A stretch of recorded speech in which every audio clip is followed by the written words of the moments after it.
Learners कैसे हैं आप सब। उम्मीद है कि अच्छे होंगे। तो आपका एक बार फिर से स्वागत है ऑल मैथमेटिकल रीजनिंग PYQs की सीरीज में, जिसमें हम UGC नेट JRF का जो पेपर 1 है उसकी 4 यूनिट्स कर रहे हैं। यहाँ पर हम एक तो हमारी मैथमेटिकल रीजनिंग की हो गई, और दूसरी कम्युनिकेशन की, और तीसरी जो है टीचिंग एप्टीट्यूड की, और उसके साथ साथ हम रिसर्च एप्टीट्यूड की भी कर रहे हैं। तो इस यहाँ पर जो लर्न इको मैजिक का प्लेटफॉर्म है, यहाँ पर हम पेपर 1 की 4 यूनिट के जो भी प्रीवियस ईयर क्वेश्चन पेपर है 2004 से लेकर के 2025 तक के जितने भी क्वेश्चन आए हैं उसको हम कवर करने की कोशिश कर रहे हैं। हर एक वीडियो में हम 10 क्वेश्चंस करते हैं। अभी तक हमने मैथमेटिकल रीजनिंग के 14 बहुत ही शानदार क्वेश्चंस कर लिए हैं। तो आज हम देखेंगे 10 क्वेश्चंस और करेंगे। बाकी अगर आपने हमारी कम्युनिकेशन की या टीचिंग एप्टीट्यूड की या मैथमेटिकल रीजनिंग की, या फिर जो हमारी प्रीवियस वीडियोज रही हैं रिसर्च एप्टीट्यूड की, वो ना देखी हो तो प्लेलिस्ट से जाकर के देख सकते हैं। और चैनल को सब्सक्राइब कर लें ताकि नोटिफिकेशन आपको फ़ौरन मिल जाया करे। तो आज का हमारा देखते हैं पहला क्वेश्चन कौन सा है। Choose the missing term out of the given alternatives. तो हमारा ये नंबर सीरीज से क्वेश्चन आया हुआ था, जिसमें हमें बताना है कि जो इसके बाद कौन सा होगा मिसिंग टर्म, इसमें क्या है। जैसे ये OPQPO, जहाँ पे आप देख लीजिए NMLKJI। तो इसमें हमारा नेक्स्ट टर्म क्या होगा। जैसे आप इसको नोटिस करेंगे तो ये एक इसमें यहाँ से चलता हुआ जो हो जा रहा है IJKLMNOPQ। तो इस तरीके से आपको यहाँ पे देखना रहेगा कि ये जो उल्टी जो डायरेक्शन में है ये हमारी सीरीज चल रही है। तो इस तरीके से आप देखिए यहाँ पे कौन सा जा रहा है FGH। तो ये आप ये देख लिए पहला ही ऑप्शन आपका मिल जाएगा FGH। तो ये ऑप्शन आपका करेक्ट हो जाएगा। यहाँ पे आ जाएगा FGH IJKLMNOP। तो आप यहाँ से इसको देख सकते हैं। तो बस आपको पैटर्न फाइंड आउट करना है। सबके अपने अपने तरीके हो सकते हैं। तो बस कोशिश करना कि जो भी नंबर सीरीज दी हुई उसके पैटर्न को फाइंड आउट करने की कोशिश कीजिए।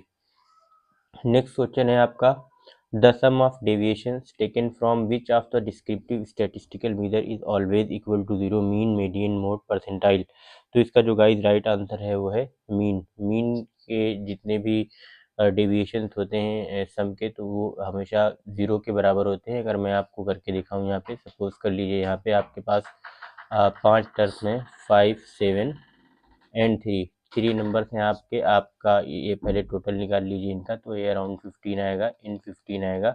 और जब आप इसका मीन निकालेंगे तो मीन आपके पास अराउंड आएगा 15 बाई टोटल, ये आप 3 कर दीजिए तो ये आपका मीन आ जाएगा।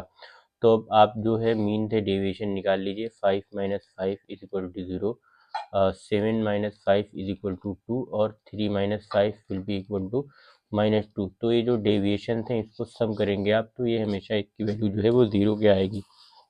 0 + 2 -2, तो ये 0 हो जाएगा। जब भी आप कितने भी नंबर्स हों, तो जो मीन के डेविएशन होंगे वो हमेशा 0 आएंगे। तो आप इस तरह से कैलकुलेट कर सकते हो। तो इसका जो राइट आंसर है वो ऑप्शन ए है। नेक्स्ट क्वेश्चन देखते हैं गाइस हमारा क्या है। In a bag there are coins of 5 पैसे, 10 पैसे एंड 25 पैसे in the ratio of 3, 2 and 1. If there are 60 rupees in all, how many 5 पैसे coins are there? तो बहुत सिंपल क्वेश्चन है, इसमें आपको ज़्यादा कुछ करने की ज़रूरत नहीं है। जो आपके पास इंफॉर्मेशन दी हुई है वो उसको मान लीजिए। Let the number of coins, ऐसे आप यहाँ पे गिन लीजिए, ऐसे मान लीजिए let the number of coins be 3x, इसी के रेशियो में मान लेते हैं 2x एंड 1x। तो यहाँ पे हमें जो है ये हाउ मेनी 5 पैसे कॉइन्स करना है, निकालना है। तो यहाँ पे इसके अकॉर्डिंग 3x क्वेश्चन के ही अकॉर्डिंग हम लिख लेते हैं 3x is equal to 5। If ये 5 के रेशियो में है तो इस वजह से हमने यहाँ पे 5 ले लिया। 2x इंटू 10 प्लस जो हमारे पास ये 1x है, तो हम इसको 1x लिख लें या x लिख लें, एक ही बात है। 25 will be equal to 60 rupees. तो ये रुपीज़ में इसको हम उसमें कर लेंगे, पैसे में कन्वर्ट कर लेंगे 100 से मल्टीप्लाई करके। तो यहाँ पर हमारे पास आ जाएगा ये 6000 पैसा। ठीक। तो यहाँ पे 3x हमने क्यों ले लिया, हमने यहाँ पे देखिए ये यहाँ पे जो रेशियो है वो ले लिए हैं कि जो 5 पैसे का जो है रेशियो वो 3 है, 3x है, और जो 2 पैसे का रेशियो है वो है 10 और 10 पैसे का जो रेशियो है वो 2 है और 25 पैसे का जो रेशियो है वो 1 है। तो इतनी वैल्यू हमने यहाँ पे रख ली है। तो अब हमें बस सिंपली क्या करना है, चीज़ों को कैलकुलेट करना है। 3x को आप कैलकुलेट करेंगे तो आपके पास आ जाएगा 15x, वैसे ही इधर कैलकुलेट करेंगे तो आपके पास आ जाएगा 20x प्लस, और यहाँ पर आपके पास आ जाएगा 25x will be equal to 6000। तो अब बस आपको कुछ नहीं करना है, यहाँ पे आपको सारे जोड़ लेने हैं। सिंपली जब आप यहाँ पे जोड़ लेंगे इस तरफ, ये पेन में चेंज कर दूँ ताकि आपको सही से दिखे, तो ये आप यहाँ पर आ जाएगा 15, 20 और 25। तो ये 15, 25 आपका हो जाएगा 40 और 20 60। 60x will be equal to 6000, then x will be 6000 by 60। तो आप इसको कैलकुलेट करना है ऐसे, तो आपको वैल्यू निकल के मिल जाएगी 100। तो इस तरीके से आपका जो राइट ऑप्शन हो जाएगा x इज इक्वल टू ये x इज इक्वल टू, अभी तो हमें पास x की वैल्यू निकल के आई है। हमें बताना क्या था क्वेश्चन में, हाउ मेनी 5 पैसे कॉइन्स। तो बस 5x को यहाँ से आप मल्टीप्लाई कर लें। 5 जो x की वैल्यू निकल के आई है 3 इंटू 100, तो यहाँ पे आपकी वैल्यू निकल के आ जाएगी दैट इज 300, ये वाला। तो आपका राइट आंसर हो जाएगा ऑप्शन सी, राइट। तो इस तरीके से आप इस क्वेश्चन को सॉल्व कर लेना। नेक्स्ट क्वेश्चन है, बहुत इजी क्वेश्चन है ये। If 60% of a minus B is equal to 40% of a plus B, then what percent of a is b। ठीक, ये भी बहुत सिंपल क्वेश्चन है, 2 लाइन का क्वेश्चन है। देख लेते हैं, ये सिंपल क्वेश्चन यहाँ पे दिया हुआ है। इफ 60%, हम 60% को इस तरीके से लिख सकते हैं, 60% of a minus B is equal to और 40% ऑफ 0.4 a प्लस बी। ठीक, इतनी आई होप कि सिंपल मैथमेटिक्स आपको आती होगी। तो आप यहाँ पे लिख लीजिए 0.6a, मल्टीप्लाई कर लेंगे अंदर से, इसको ओपन करेंगे जब आप, 0.6b will be equal to 0.4a plus 0.4b। अब क्या करना है आपने कि सिंपली कैलकुलेट करना है a एंड b को। तो आपने 0.2a आपके पास बचेगा, इधर आप जब 0.4a लेके आएंगे तो 0.6a से माइनस हो जाएगा तो 0.2a बचेगा, और ये जो 0.6b है इस तरफ जाएगा तो ये प्लस में हो जाएगा। तो ये आपका बचेगा 1b या ओनली b, आप ऐसे चाहें तो लिख लें या वैसे भी। तो b इज इक्वल टू आपके पास बचेगा 0.2a, सिंपली ऐसे। तो 0.2a का मतलब क्या होता है आपका, b is equal to 20% of a, b is equal to 20% of a। तो इसका राइट आंसर आपका हो जाएगा 20%, दैट इज ऑप्शन ए। इस तरीके से आप इस क्वेश्चन को सिंपली सॉल्व कर सकते हैं। तो गाइज इस तरीके से आप अपना ये क्वेश्चन सॉल्व करके आगे बढ़ सकते हैं। देखते हैं हमारा नेक्स्ट क्वेश्चन क्या है। 5% of inhabitants of a village having died of malaria, a panic set in. During this, 20% of the remaining inhabitants left the village. The population is then reduced to 4750. Find the number of original inhabitants. तो बहुत simple question है, कुछ नहीं करना है आपको। सबसे पहले क्या करना है, let the population is equal to X. Population आपको एक्स मान लेनी है। फिर आफ्टर 5% डेथ, आफ्टर 5% डेथ जो पॉपुलेशन आपकी बची होगी वो 95% बची होगी। ठीक, और अब क्या करना है कि इसी 95% में से अब क्या किया है, 20% of the remaining inhabitant left the village. इसी में से 95% में से 20% लेफ्ट हो गए। तो आप इसको ऐसे लिख सकते हैं, आफ्टर 25% 20% लीव।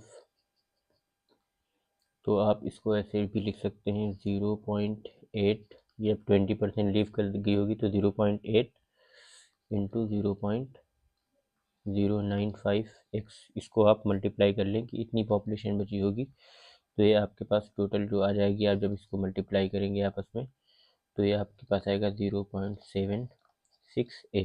ठीक, 6x सॉरी। ठीक, तो इसके बाद 0.76x जो है आपके पास बची हुई पॉपुलेशन है, यहाँ पे दिया हुआ है कि इतनी बची हुई 4750।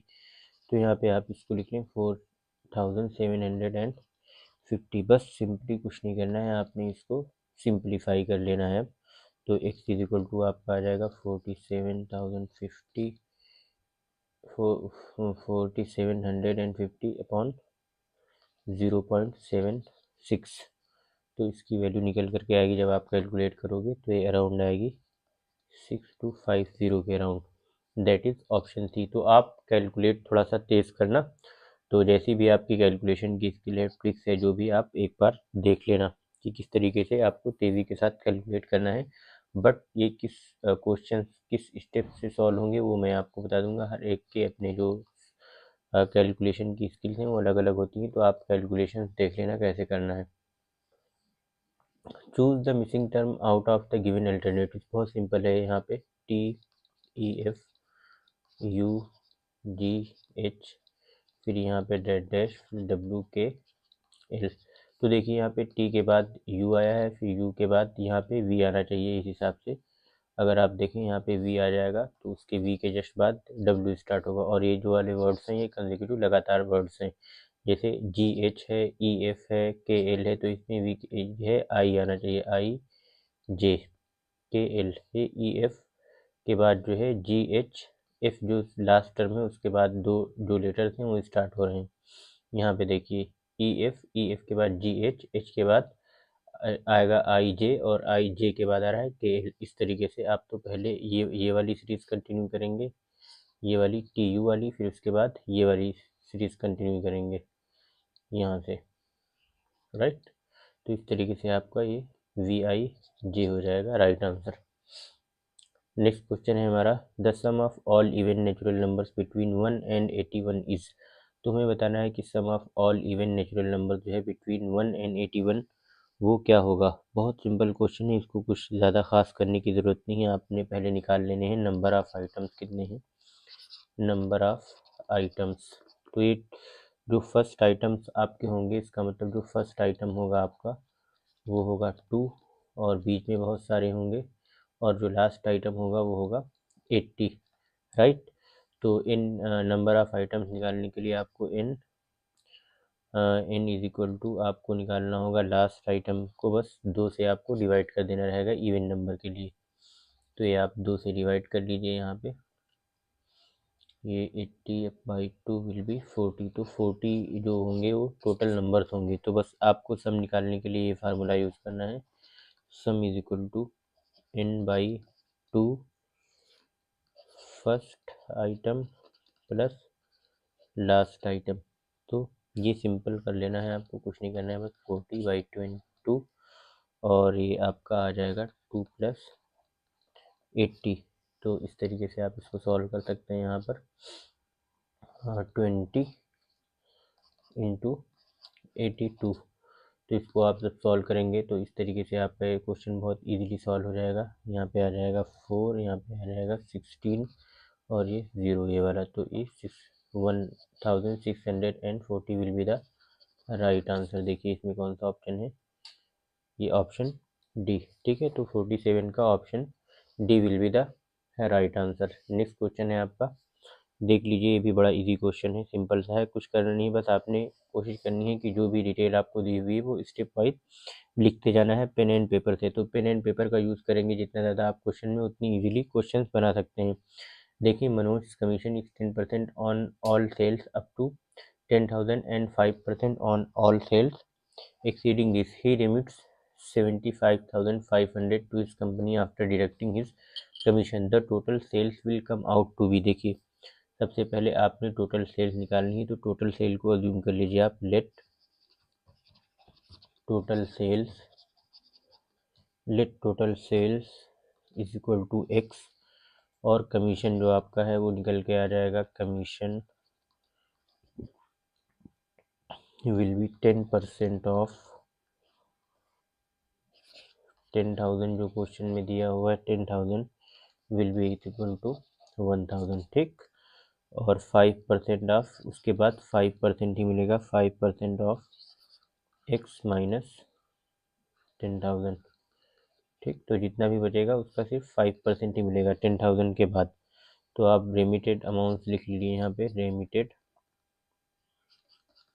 अमाउंट की वैल्यू ऐसे निकाल सकते हैं आप, remitted amount will be equal to ऐसे x minus 1000 plus 0.05 x minus 10,000।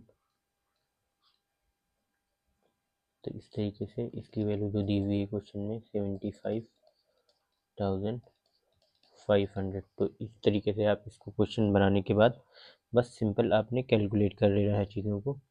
तो ये आप इसको जब ये मल्टीप्लाई करेंगे आपस में तो आपकी वैल्यू निकल के आएगी x माइनस 1000 प्लस सॉरी ये माइनस में रहेगा x माइनस 1000 यहाँ पे 0.05x प्लस ये यहाँ पे आपका 500 बचेगा और फिर आपका ये हो जाएगा 75,500 और सिंपली बस इसको आपने कैलकुलेट करते जाना है 0.95x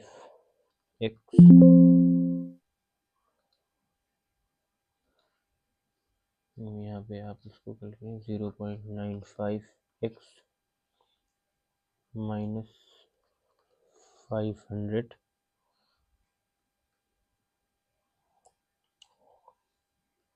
ये माइनस यहाँ से चला जाएगा जब 1000 से माइनस करेंगे और ये x में से 0.05x करेंगे तो आपके पास 0.95x बचेगा माइनस 500 बचेंगे। तो ये इज इक्वल टू 75,500 इतने बचेंगे और फिर बस आपने सिंपल जो लास्ट स्टेप बचा हुआ है वो कैलकुलेट कर लेना है 0.95x will be equal to 76 ये कितना था ये आपका माइनस जाएगा तो ये 76,000 हो जाएगा। ठीक है यहाँ पे माइनस 500 इस तरफ आ जाएगा तो ये 76,000 हो जाएगा। सिंपली कुछ नहीं करना है और x की जो वैल्यू आ जाएगी आपके पास निकल करके वो यहाँ पे आ जाएगी। फिर लास्ट स्टेप में देखते हैं क्या आएगा। x इक्वल टू यहाँ से आप 0.95 x के पास भेज देंगे तो ये x की वैल्यू निकल के आएगी 76,000 बाई 0.95 तो ये वैल्यू निकल के आएगी आपकी अराउंड 80,000 के। आप इसको कैलकुलेट कर लेना। तो इस तरीके से ये क्वेश्चन सॉल्व हो जाएगा। नेक्स्ट क्वेश्चन है if x and y are two positive numbers and x is 25% greater than y what is the value of the ratio y by x। Simple question है ये यहाँ पे कह रहा है कि x is equal to 1.25 y तो आपने y बाई एक्स की जो वैल्यू है वो क्या रेशियो है वो क्या होगा y बाई एक्स का रेशियो। तो बस x की वैल्यू आप यहाँ पे रख दें तो y बाई एक्स का रेशियो निकल के आ जाएगा तो y बाई 1.25 y आ जाएगा। तो that will be equal to आप इसको कैंसिल भी कर सकते हैं। तो इस तरीके से आपकी जो वैल्यू निकल के आएगी वो 0.8 आ जाएगी। ठीक है आप माइनस ना भी करें अगर इसको ये आप अपने हिसाब से कैलकुलेट करें तो इस तरीके से इसकी जो वैल्यू आएगी वो 0.8 आ जाएगी। तो आप इसको 0.80 या 0.8 कर लेना। देखते हैं लास्ट क्वेश्चन कौन सा है हमारा। The simple interest on a certain sum of money for 3 years at 4% per annum is half of the compound interest rate on 2000 for 2 years at 10% per annum. The sum invested on simple interest rate। देखिए ये simple सा question है इसको बस आपने क्या करना है सेम जैसे ये वाला क्वेश्चन किया था प्रीवियस वाला तो वैसे ही आपने क्या निकाल लेना है। देखिए यहाँ पे दिया हुआ है कि जो सिंपल इंटरेस्ट रेट है वो that is equal to half of compound rate half of compound interest right. तो आपने क्या करना है पहले कंपाउंड इंटरेस्ट रेट को कैलकुलेट करना है। तो कंपाउंड इंटरेस्ट रेट आप जब कैलकुलेट करेंगे तो दैट विल बी 2000 और ये 1.1 का स्क्वायर आ जाएगा क्योंकि ये 2 ईयर्स है तो -1 आ जाएगा यहाँ पर। आप इसको ऐसे कैलकुलेट कर लेना सिंपल है। तो जब आप इसको कैलकुलेट करोगे -1 तो ये आएगा आपके पास टोटल ये अराउंड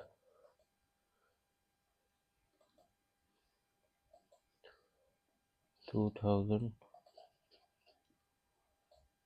और 0.21 विल बी इक्वल टू 420। तो आप इसको कैलकुलेट कर लेना। तो आपका जब कंपाउंड इंटरेस्ट रेट 420 निकल के आ जाएगा तो सिंपल इंटरेस्ट रेट हमें पता है क्या होगा। Simple interest rate half of CI होगा कंपाउंड इंटरेस्ट रेट। तो आप जो है 420 को 2 से डिवाइड कर दीजिए तो आपके पास 210 निकल करके आ जाएगा। तो बस आपने जो इन्फॉर्मेशन निकालनी थी, आपको बताना क्या था, the sum invested on simple interest rate. तो सिंपल इंटरेस्ट रेट पे जो सम है वो बताना था हमें। तो हमारे पास सिंपल इंटरेस्ट रेट दिया हुआ है। अब पी हमें निकालना है। पी जो है सम टोटल प्रिंसिपल अमाउंट। तो पी को हम वैसे ही रख देते हैं और जो हमारे पास 4% है इंटरेस्ट रेट वो लिख देना है फॉर 3 ईयर्स। तो आप यहाँ पे थ्री लिख देंगे और बाई 100। और ये सिंपल इंटरेस्ट रेट आपको दिया हुआ है यहाँ पे, तो 210 भी आप लिख सकते हैं ऐसे। तो बस आपने कुछ नहीं करना है, ये 12p आ जाएगा और by 100 is equal to 4, sorry यहाँ पे आएगा 210। तो बस आपको पी की वैल्यू निकाल लेनी है यहाँ पे। P is equal to 210 into 100/12। तो इस तरीके से आपकी जो वैल्यू निकल के आ जाएगी वो 1750। तो आप इसको कैलकुलेट कर लेना। इस तरीके से आपका ऑप्शन बी करेक्ट हो जाएगा। तो मैंने बहुत ज़्यादा कैलकुलेशंस नहीं करी हैं, तो आप कैलकुलेशंस में टाइम वेस्ट होता है, इस वजह से आप इसको कैलकुलेट कर लेना कि किस तरीके से आपने कैलकुलेट करना है। लेकिन क्वेश्चंस इसी तरीके से बनेंगे। तो आज के हमारे 10 क्वेश्चन हैं। अगर आपको वीडियो अच्छी लगी हो तो लाइक करें, शेयर करें, सब्सक्राइब करें और कमेंट करके बताएं। अगर आपने हमारी प्रीवियस वीडियो ना देखी हो तो आप प्रीवियस वीडियोस प्लेलिस्ट में जा करके देख लेना और बताना कि कैसी लगी। कोई क्वेश्चन अगर आपको टफ लगे तो आप हमें भेज देना, हम सॉल्व कर देंगे।